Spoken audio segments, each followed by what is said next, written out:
Գյուրջան Կասկադ, ցանկացած համեմատություն մեր օգտին է։ Բարև ձեզ սիրելի հայ ժողովուրդ, սիրելի Հայաստանի Հանրապետության քաղաքացիներ եւ ոչ միայն։ Ինչու եմ ասում ոչ միայն, որովհետեւ մենք ունենք աշխարհասփյուռ, սփյուռք, չկա մի այնպիսի երկիր, որտեղ չունենանք հայ նույնիսկ բոլոր քաղաքներում եւ ես համոզված եմ, եթե մի այնպիսի հարց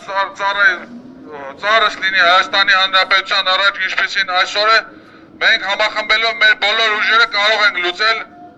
եւ վերջնական հասցնել մեր երկիրը մեր ցանկալի կետին, նպատակին։ Սիրելի հայրենակիցներ, ես ճիշտ ասած շատ վաղուց արդեն դադարել եմ ինչ-որ բան պահանջել այս կառավարությունից, այս իշխանությունից, ուղղակի այսօր ընկերներիս կողքին եմ, հայրենակիցներիս կողքին եմ եւ մեզ ցավ եմ ապրում, որ այստեղ բազմահազարանոց զանգվածներ չեն հավաքված, որովհետեւ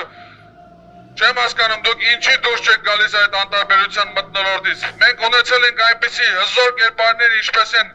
Մոնտեն եւ Վազգենը, որոնք ասել են, որ անտարբերությունը ամենամեծ մեղքն է եւ ցանկացած արարք, որը չի պատժում, ծնում է ավելի մեծ հետևանքներ։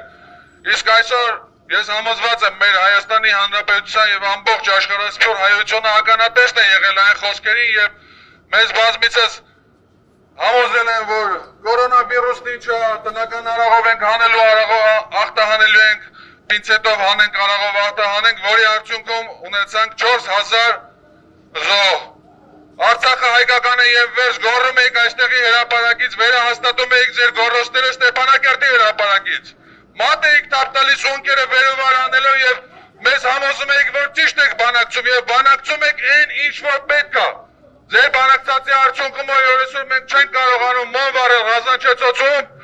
չենք կարող մի գավաթ սուրճ վայելել Պիտաչոկում, գնալ Գանձասար եւ Ամարաս։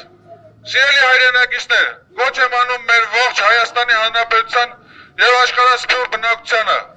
Խնդրում եմ ձեզ, դուրս եկեք այս անտարբեր վերաբերմունքից եւ համաժողովրդական ընդվզումը համոզված եղեք, տևելու է ընդամենը 1 օր։ 1 օրվա մեջ աթոռը փախնելու է սրանց տակից։ Խնդրում եմ, մասնակցեք այն բոլոր ակցիաներին, որոնք ուղղված են մեր գերիների վերադարձին, ինչպես նաեւ մեր Հայաստանի Հանրապետության, Արցախի Հանրապետության ոտքի կանգնեցմանը։ Շնորհակալություն։